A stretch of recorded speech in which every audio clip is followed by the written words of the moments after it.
Pints with Jack. Season 4, Episode 103. Season finale, Part 2.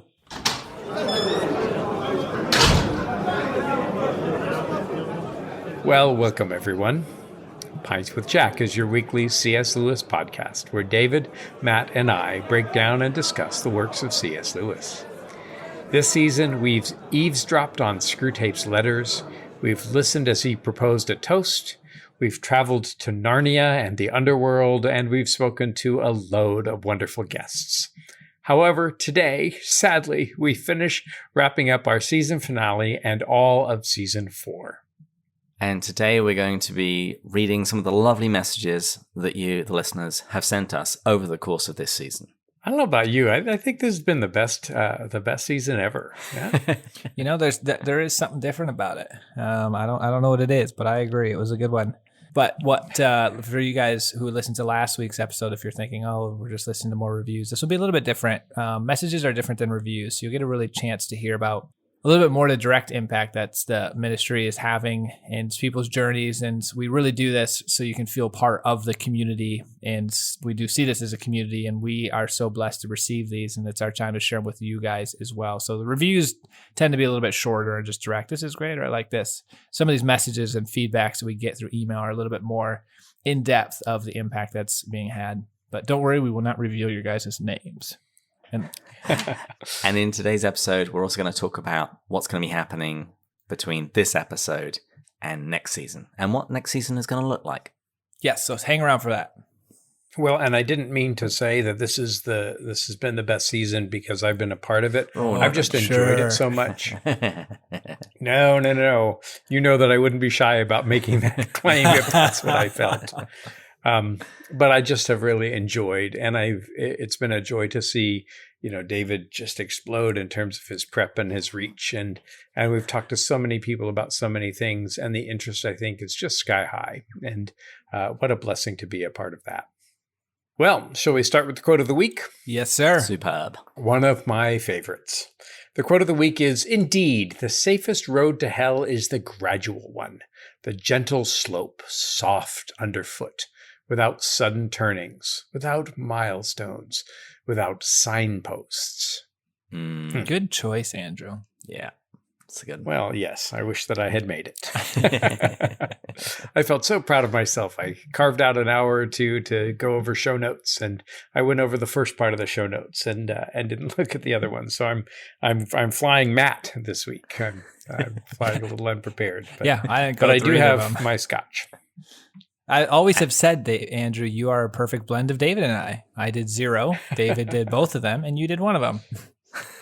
Well, no, I've been prepping since before Matt was born, so there's that. That is true. Only a slight exaggeration.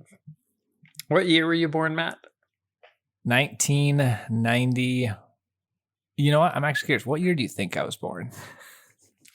Wait, I know this. It's in the 90s, you were born obviously. in 1991. Yes, right? Well done, 91. Okay. So I was just beginning to travel with Phil Kagi at that point. And so I had been reading Lewis seriously for nearly 30 years. So I started learning Latin that year. I started contemplating learning Greek. Well, it is all Greek to you. It is all Greek to Matt, we discovered in our last episode. Well, since we're recording these finale episodes back to back, we're still drinking the same drinks as in the previous episode. Actually, I'm finishing off my VAT 69, but I went ahead and poured myself some Ardbeg because I didn't want to finish without a little peat. And this is a gift of a dear friend, Father Tom Reeder, from Christchurch, Ponte Vedra in Ponte Vedra Beach. And so I'm drinking both of those. I'm two-fisted. So I have both of my pints with glass, pints with Jack glasses. Pints with glass. Andrew starts his drinking section off. The respectable co-host strikes again. Respectable. Of course, hopefully by the time this airs, I will have had Malcolm Guide over to the place, and I will have poured him a dram in a pints with Jack glass. And so, in fact, I may have to give him one if he's willing to take it. I was just going to say we should send you one specifically for him because I'm getting him on the show one way or another, whether he wants to or not. We can probably arrange that. If you want to send him a mug as well, or a pint glass as well, I think that he may have space in his luggage to take that home. So great. So I'm drinking Ardbeg and Vat 69, a gift from Stephen Beebe. What about you, Matt? Nothing. I finished my Macallan 12 in the last recording because we're going back to back in the vein of prudence because, Matt likes to be responsible and prudent. I'm only having one drink tonight. Okay. Well, I'll drink for you. And in the non-temperate corner, I am drinking some more of the lovely Lafroig. Wonderful. Well, who are we toasting today, Matt? We are going to be toasting John Allen.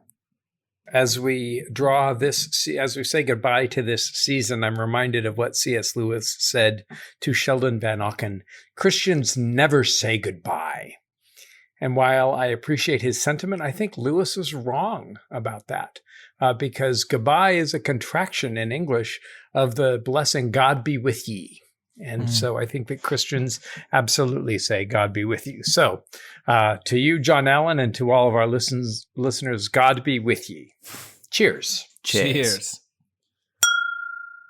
So in this episode, as I said before, we're going to be talking about what's going to happen in season 5 and what's going to happen between now and then, as well as dive into some listener mail. If everything goes as planned, which David is pretty good at planning, so you can usually trust that everything goes as planned, unless someone externally breaks his plan. But David usually won't. This episode should be going out on September 30th. And nothing is going to be published in October. You can sit there refreshing your app. Nothing's going to appear because we're going to do a bit of pre-recording for season 5. Also, we need a bit of a break, and I have to get used to parenting a small child. Which means not sleeping. Well, and we will commend David and Marie to your prayers after this episode as the baby is born and they're getting ready and beginning to care for them. I think there's maybe no better job in this world. So if you are the praying sort, listeners, do pray for them. And David, the show notes, like that can be in the actual podcast app, right? Show notes show up in there. Mm-hmm. And you can put a link in there that I can click. Yep. Yeah. So what we're going to do, guys, is we there's a balancing act when you create a podcast of doing what you love because and not trying to like cater to everyone because it's just not going to be successful. But at the same time, wanting to incorporate listener feedback. And so we really try to balance that of David, Andrew, and I really do what we love and try to bring that, and people who love it do. And if you don't, sorry. But we do want to know if there's parts of this that you appreciate more than others, if there's things you would like to hear us, and we want to get that. So we're going to do a questionnaire and a survey. That's going to go out through our listserv. So if you're not on our listserv, sign up for that. We've already got a lot of people on that, which will be great. So we hope if you guys do receive that through the listserv, you fill that survey out, letting us know what you like about this podcast, what you'd change. But also, there's thousands of you listening to right now. Let's just have a link in the show notes. Boom, opens up right on your phone. You can just type a few things in. And even if you only answer a couple questions like, I wish you guys did this, or I think this part, cut this intro part, or this isn't fun. Like, honestly, that feedback is helpful. We will not be offended. Brutal, critical, we can handle it. This is the one time you guys can do that for us. And we will try to incorporate all of it. So please do open that up right now. And just to clarify, when Matt says listserv, he means the newsletter email that you sign up at pintsofjack.com. Yes, I'm thinking of college days when you sign up for these listservs. I'm still young. You're showing your age on that one, actually. Yes. Listservs were a great advance when they finally came to us as digital natives way back in the day. Yeah.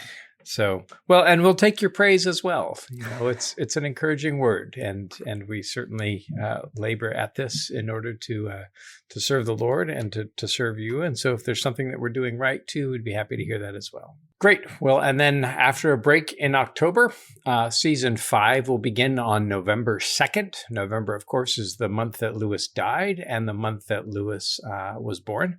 So an auspicious month to recommence. And so each Tuesday, we'll be discussing a section from The Four Loves, which is the most informative book for me as an adult that Lewis ever wrote. Certainly one of my favorites. Each Tuesday, we'll do that. We're taking about a month per love. And it will be all of us. So David, Matt, and I will be on each of those Tuesday episodes.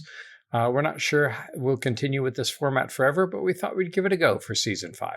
And what'll be interesting is at the end of each of those loves, so think affection, friendship, eros, and agape, we're going to be interviewing someone in our lives with whom we share that particular kind of love. And those interviews will then be released as the last episode of the month. And so, David, are these going to be like 5 to 10 minutes? And so we each will have a person. They'll all be combined into one episode? Yep. Nice. Well, and during our break between recordings, the first part and the second part of the season finale, I went and told my wife about some of your kind comments about her contributions. And she was very touched because that was the first feedback that she'd have. And so I know that you'll look forward to having Kristen Lazo back on, Dr. Kristen Lazo. Excuse me, Dr. Lazo. Dr. Ditchfield, Kristen Ditchfield Lazo, yes. And that'll be a joy for me as well. Now, in season 4, we had a lot of after hours episodes. More people were stuck at their home due to the pandemic, so we wanted to provide a bit more material for people to listen to while they were stuck at home. However, in season 5, we're only going to have 1 or 2 after hour episodes a month. As I said, I'm going to be a dad and I'll be changing lots of diapers, so a little bit more pressure on my time. But don't worry, we will still have great guests. We've got Dr. Devin Brown, Mike Aquilina, Jason Lapuyavi. We just won't have quite so many. And I don't believe David for a second. So, guys, when he says 1 to 2, it definitely won't be 1. My wife did not believe me either, but I have told her this is what I'm going to do, and she knows that I stick to what I say. No, listen, keep it under 100. We'll be fine. Yeah, it's not going to happen. Though. This is it. David, in the best form possible, it does love just doing this to some degree, and so it's like he has this power now, and he loves it. He can just send someone a message and say, "Hey, I read your book, loved it. Will you come on?" And they all say yes now. And so David, I mean, I didn't even know half the people that were coming on this past season. I would just look. And I'm like, there's another. How does he do this? And I go look at our email, and I can see what he sends them, and he just has a preset thing he sends and caters it a little bit, and they all say yes. It's actually not preset. I do change it per author. There's some common things because I've got to explain who we are, but yes, that's probably a better way to put it. Well, and I haven't really dug deep into my list of favors, and so I imagine that we can pull some good guests over the next year or two. So that's beautiful.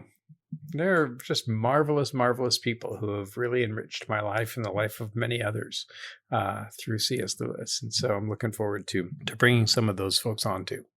Well, after we finish the 4 loves, we are actually going to do a month to discuss a book that actually has had a profound impact in my life. And it's one I don't mention as much, but it's one that was probably top 3 instrumental in my spiritual journey and conversion to Christianity, which was A Severe Mercy.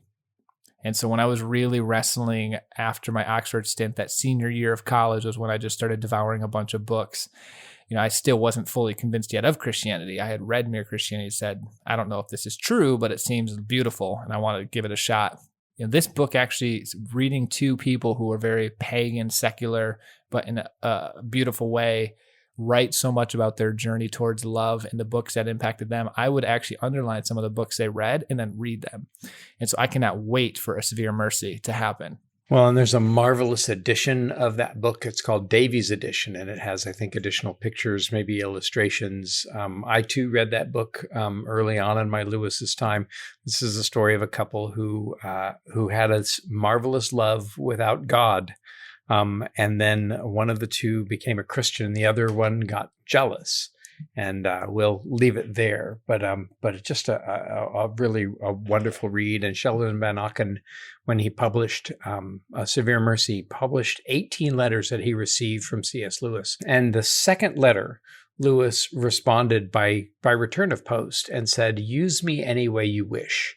And that too has been an example of Lewis's humility that continues to challenge me. So Severe Mercy is one of those really crucial books in the kind of Lewis constellation. Naturally, we'll also read a Narnia book next season. Perhaps we'll have Dr. Ditchfield Lazo come on with us as well. Well, absolutely. The next one in publication order, the only order to read in which to read the books, is The Horse and His Boy, which my wife has bunch of really brilliant things to say about that. And Diana Glyer has commented really eloquently on that. And Horse and His Boy is a really crucial book. And so I'm looking forward to our discussion about that. Yeah. And it's also my personal favorite. Aha. Well, and I have a third American edition that says to David and Douglas Gresham, and then underneath, and now to Andrew, blessings, Douglas Gresham. So we'll pull that out for that month. Wonderful. Actually, as Matt was talking about a Severe Mercy before, I saw you looking around your apartment, and I thought, oh, he's going to bring out a first edition of a Severe Mercy signed by Sheldon Van Auken. No, not yet. But I did. I just found a Mind Awake, the book of Lewis's quotations, compiled by Clyde Kilby, and it was signed by Kilby. So we have been stoking the shelves. So. Well, we will then wrap up the season. Before in the past, we've mixed these in. I think I'm just going to move these to the end of the season. So we've read The Four Loves, we've read A Severe Mercy, we've read The Horse and His Boy. And I'm going to wrap up with a series of interviews in a number of different series. We're going to have an Apologetics Series where we'll be interviewing a number of different apologists about specific arguments which Lewis favored when defending the faith. I'm really excited about this one, and we're going to record it over the course of the season, but we're going to then put them together in a series at the end. Oh, wonderful. What else are we going to do? Well, I had meant to organize a poetry month this season, but things kind of got away from me. So I am planning on getting that done in season 5, and I will do the same thing. I'll be talking to the guests, and each of us will be taking a different person, and we'll be recording these over the course of the season. But again, at the end of the season, we'll have a poetry month where we'll talk to people about Lewis's poetry and Lewis-inspired poetry. Marvelous. That's one of the things that I'll be talking about in my interview with Phil Kegi. He did a song called As the Ruin Falls, which was Lewis's poem about Joy Davidman as she was dying. Mm. And of course, Malcolm Guite has written eloquently about Lewis's poetry. I think that'll be a really rich season. Absolutely. What else will we do, David? Well, here at Pints with Jack, we always like to look at Lewis's wider circle. We've done Tolkien, Chesterton, Barfield, and next season, I want to spend a little bit of time with his friend Dorothy Sayers. There have been some great Sayers scholars I've listened to recently, and I think it's time that we talk about her involvement. I think Dorothy L. Sayers will be very important. She and Jack had a long correspondence. And in fact, right around the time that we do that, the last of the Northwind coursework, Northwind Seminary coursework in Romantic Theology, is about related figures in the Inklings world. And so I'll be taking a course on Sayers and Joy Davidman and a number of others. And so I think that'll be really important to bring in. His comments to her about gender are fascinating, and I look forward to that a lot. And my wife is currently reading a Sayers book. I want to say it's a Gaudy Night. It's one of the the mysteries. Yeah. She's really enjoying it. Gaudy Nights. I loved every bit of it. I'm going to reread it, actually. Wow. High praise. Well, and I know that Crystal Downing at the Wade Center has done good work on Dorothy L. Sayers, and Marge Mead, who was the associate director of the Wade Center for many, many years, still is at this recording, knew Clyde Kilby, and she did her master's degree on Sayers. And so we have a lot of resources about Sayers that we could look into. Yeah. And lastly, one of the great things about Lewis is that he draws people together from very diverse religious backgrounds, including no religious background. And so before the season is over, I'm planning on sitting down with some of the folks from a wide variety of religious backgrounds and asking them what it is that they get out of Lewis. I think that's going to be I can't wait to listen to this season. And we'll probably do something with Northwind Seminary as well, because we have so many of our friends who are there in some capacity, either teachers, students, or both. Got that in the works. Michael Christensen, who wrote C.S. Lewis on Scripture, Charlie Starr, who wrote a book on Lewis and Myth. He's also writing a book on Lewis, and I believe, I say this under correction, a book on Lewis and Reality. And I'm working with Charlie right now, Crystal Hurd, Terry Glaspie, and a wonderful array of adjunct faculty, including Diana Glyer, Malcolm Guite. I'm honored to be among these folks. And so you may hear a little bit more about Northwind Seminary, some of the work that's coming out of that, and great fun with all of that. Well, continuing on with this episode, as you guys remember in the first part of this, the last one, we were listening or reading listeners' reviews. We're going to do a little bit more of that, but we're going to, as I mentioned, get more into the correspondence, and we've had a lot. And so just to like highlight here, real high level, I mean, we've had messages from people like Bridget Hall and Kathy Perrine just letting us know they're listening. We've had listeners like Alice and Amy informing us that they've been diligently going through our back catalog. I always love when people say, "Oh, I'm binging your season." I'm like, that's scary. We've had Zach Rudolph write to us telling us about the impact Lewis had on his life. Listeners like Francis asking follow-up questions to our interviews. Folks like Steve Limkerman, reaching out to tell us about their local C.S. Lewis group. And we've even had a husband of a listener, shout out to Mrs. Frost, reach out to brainstorm ideas for his own podcast. You know, there's nothing like inspiring other podcasts. Just don't call it the C.S. Lewis podcast. That's us. So, well, let's continue as we anticipate some poetry and pick up on a theme that we did last episode. Let's begin with a haiku that was sent by listener Linda. David, Matt, and Drew explicate Lewis for you. Join them with a brew. That might be the best one I've ever heard. A rhyming haiku. I love it. And I just like the cleverness of "and Drew." That's good. That's very good. Well, here's to Linda. I'll drink to that. I will too. Well, for newcomers, back in season 2, just to explain that, I wrote a haiku for each episode and each Great Divorce chapter. And we've actually had lots of listeners leave us haikus from time to time, and they're always directed towards Andrew because he didn't always fully appreciate my poetry. And actually, on our very first episode of this season, a longtime listener, Giovanna, congratulations on her newborn child, by the way. Well done. You're here? She said that she knew that Matt loves haikus, so she wrote this one for him. So vulnerable. We patients are offered both doctors and devils. Okay, that's fantastic. A very fantastic haiku. But for listeners, you got to know that she was being sarcastic there because I do not like haikus. But that was a very good one, Giovanna, and congratulations. Well, you know, I may up the stakes for you, and I do this under some trepidation because I did this the other day. I did this a few months back and challenged listeners to do something, and we got a note from somebody saying, "Oh, I did it. I did exactly what you said." So I don't think that you are my minions, but I'll challenge you to explore the form of the Tanka.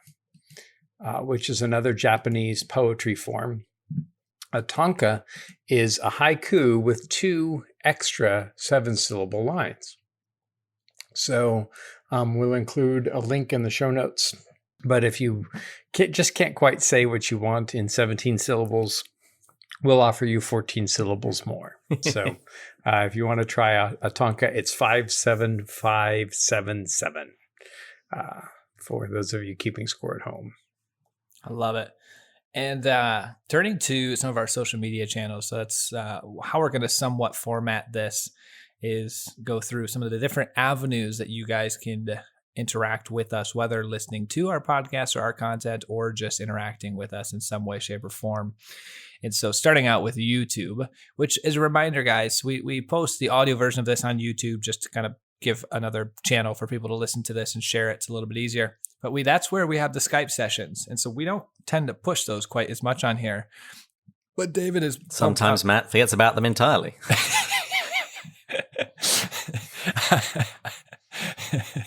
I don't even know how to respond to that. It's so true. I was supposed to make like 15, 20 this season. I did 1, maybe. I actually can't even remember if I did 1.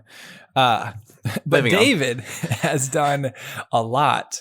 And they are fantastic. They're shorter, 15, 30 minutes. He's sitting down. You're going to see the face. You see the interactions of the people. And they can really be more diverse topics than what we do in this podcast because we try to keep the season tight to the focus of the season. And so definitely go check out that. By the way, if you haven't subscribed to that, because of David's work, it's steadily grown to like almost 1,500 subscribers, which without really trying, it's kind of a little secondary thing.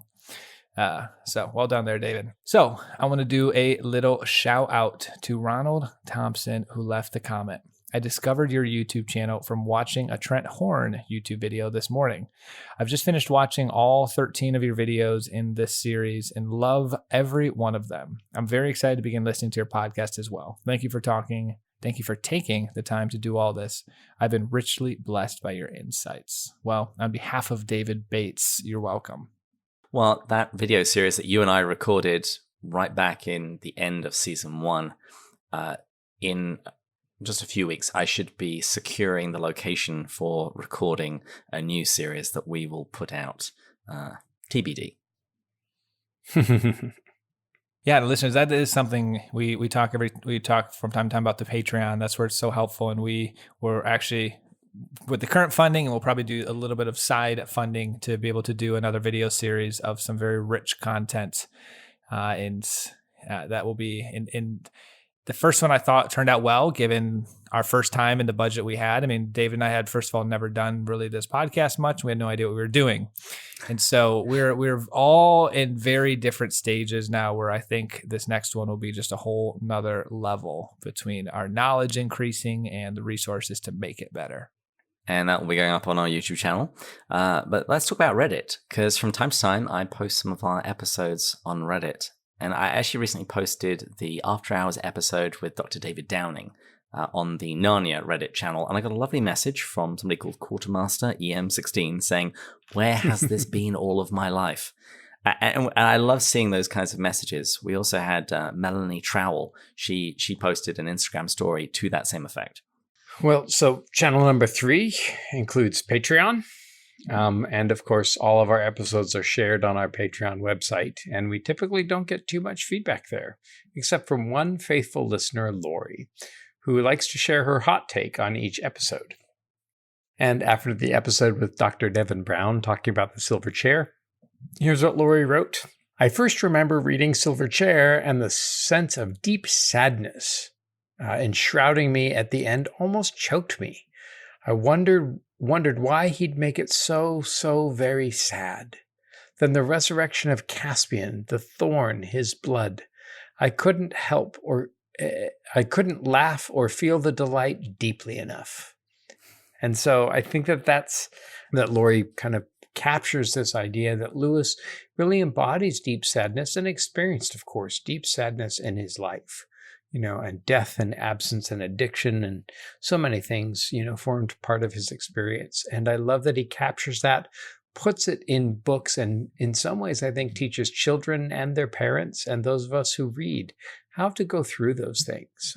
So love that hot take, and love the fact that our friend Evan Brown kind of brought that out for us. And so we encourage you all to do a quick hot take on Patreon if you're so willing. We love those. And it's not just an ego stroking thing. We really want to know that we are reaching folks. And of course, our primary goal is to point to Christ. The way that Lewis pointed to Christ. And in some ways, for me, much of my career is based on pointing to Lewis as a shortcut to Christ, because Lewis makes himself so transparent and makes Christ so clear. And so if that's getting through, we want to know. And we want to give glory to God, because it's not us. We're just showing up and being goofballs and enjoying each other's company.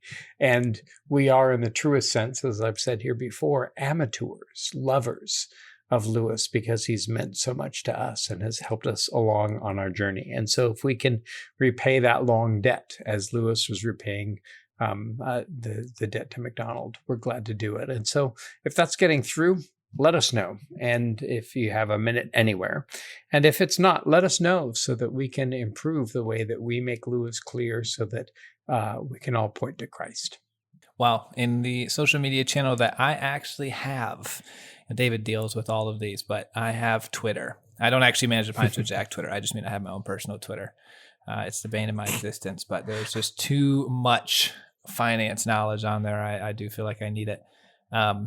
I actually remember very much when I finally actually followed our own Pints with Jack Twitter, and David It was a special day. David gets a notification. Matt Bush followed Pints with Jack, and he screenshotted it, and I think he put it on Instagram or something to let the world know that one of the co-hosts finally followed his own channel for his podcast or his own handle. But yes, so shout out to listeners who reach out to us there, such as Elizabeth Slattery and Rachel Sherlock from the Risking Enchantment podcast. Also shout out to Nicholas Delcourt, who tweeted us after the first episode of this season, showing us what he was drinking while listening to the episode. And if you're wondering, it was a bottle of Pliny the Elder.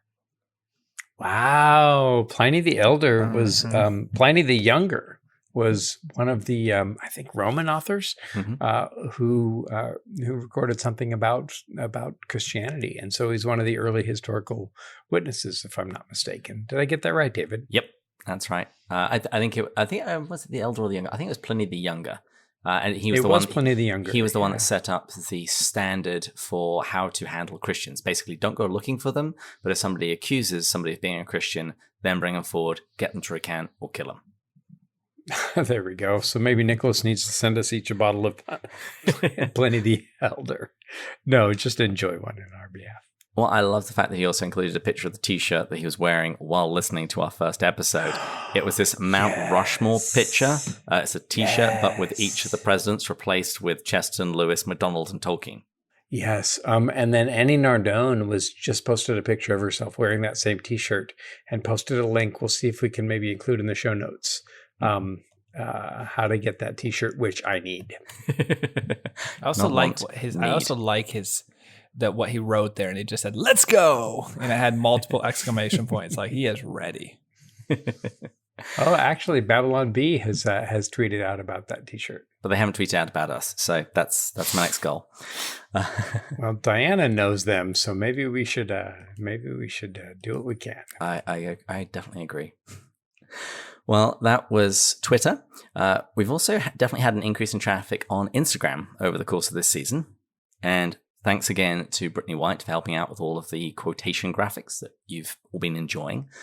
On Instagram, we had the marvelous Mrs. Dager modeling her new Pints with Jack t-shirt, looking very fetching. We had Moments with Megan19, encouraging her followers to read the Screwtape letters and listen to us. And we also had Blackberry and Leaf, I love all these usernames, who posted a picture of some of her Lewis books mixed together with some Pints with Jack merchandise. And she described our podcast as a mix of banter, thoughtful analysis, and insightful personal reflections. She didn't specify the ratios of each of those things, because sometimes we skew on one or the other. And we also were tagged in a post by The Cat Lady is Reading, saying that her book club had been working through Till We Have Faces for the past few months, and she'd been finding our episodes really helpful. So when Andrew finally gets his act together and produces his book, we can start sending people links to the book so they can buy it and read it in their books.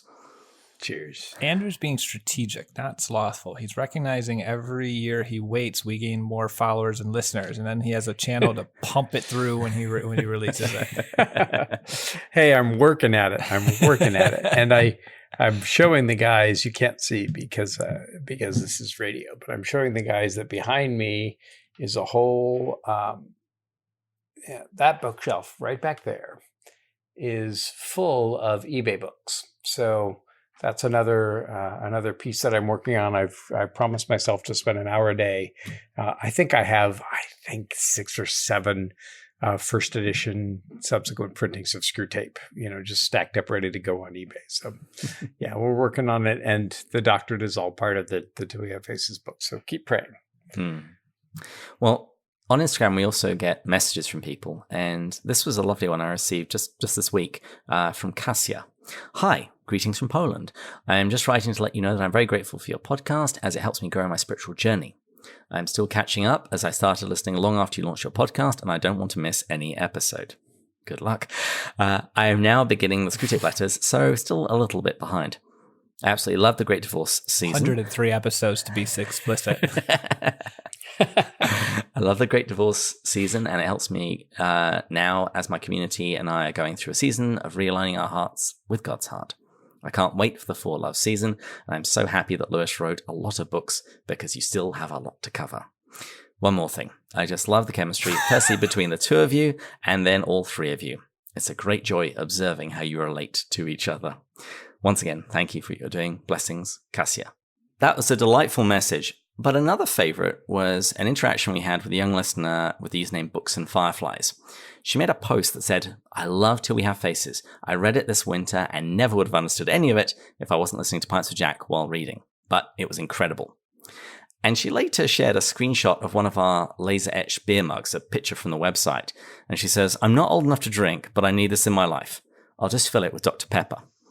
And so after she had given us her solemn word that the glass would just be restricted to soda, we did send her a glass. Wonderful. Wonderful. Well, and, the Lewis community, most of the best of my friends have been brought to me through the Lewis community, and certainly my wife came there. And I think Lewis is one of those who really draws people together. I have a friend, and nothing against Tolkien or Tolkien scholars, but I have a friend who went to a Tolkien conference and sometimes as an introvert needed to kind of step away and catch their breath. But when they went to a Lewis conference, said, I didn't need to do that. I found that the people there were just welcoming and warm, and that's been my experience as well. And like I said, many Tolkien scholars amongst my companions and friends. But there's something about Lewis that I think brings out the kind of community that reminds me, at least faintly, of the echo of the great wedding feast of the Lamb. The thousands of us, the millions of us, the untold number of us circled around the throne. And to me, at least in this life, Lewis brings about a little bit of that feeling. And I'm glad that that's getting across. Won't it be nice? Maybe we can have a little Pints with Jack reunion in heaven for a couple of years at some point. I certainly look forward to that. Well, channel number 6 is Facebook. And we're also on Facebook. That's kind of my main social media stopping place. So here's a shout out to some of the folks who have recently reached out or tagged us, such as Cole Ramick. Jared Hausman posted a picture of himself wearing a Pints with Jack t-shirt and threw some sass in my direction as to which he believes is Lewis's best book. And people are more than welcome to throw some sass and throw some shade. Lewis and I will stand in our correctness, and the rest of you can sort it out as you wish. And as I mentioned this last episode, got a shout out from Melissa Kane Travis, formerly of Houston Baptist University, marvelous scholar, author of a book on science and faith. And she commented about something that I said. God can change the world through a handful of people loving the things they love. And that's what certainly happened with Lewis and Tolkien and Dyson and Barfield and all of those. Love the things that you love. These are God's gifts to you. And in loving them, acknowledge that it is God who created the goodness of the gift, and God indeed who created the love. And so his fingerprints are all over that, and hopefully all over this podcast as well. I also received a lovely message, I mentioned her before, from my friend Annie Nardone, who lives nearby and has been to visit me. She said that she was working through season 4, and she said, I wanted to tell you and the lads, this is a message to me, that the first episode about Jack was a God-ordained message straight to me. It was toward the end where you talked about how Jack didn't fit in, losing a post because of his popular works. I needed to hear that. All of us in this field need to write and thrive where God has placed us. Anyhow, someday I'll go into the details, perhaps at a Scotch gathering, just extending feedback to let you know that you are all doing a good work. That's a mitzvah, and I pray that good work for you, Annie, and for the rest of you will continue. Matt, what about our Slack channel, which has been such a source of delight? It really is. And listeners, just as a reminder, it's for our Patreon supporters at the second tier or higher, and they get to join that community. And it has really genuinely been a blessing to my life. we get lots of direct messages through that are just really beautiful because people can just send them right to us. And then within the community, we get prayer requests that I find inspiring. We get listeners who come across incredible works that might not even be Lewis works. It might be just another spiritual work that really have inspired their own journey, because we have channels dedicated to non-Lewis works. And it's just really fruitful to just see when people post these things in. You'll see listeners post things of their children with a Lewis book, or just reading another book with a Pints with Jack mug, and just all of this stuff. So it's a really beautiful community. But there's a couple things that I really wanted to highlight. One of them was from a listener, Matt, who I actually went and grabbed lunch with when I was in London. And also that lunch turned into a longer lunch, a walk, and adoration. And 6 hours later, we said goodbye. It was a lovely time.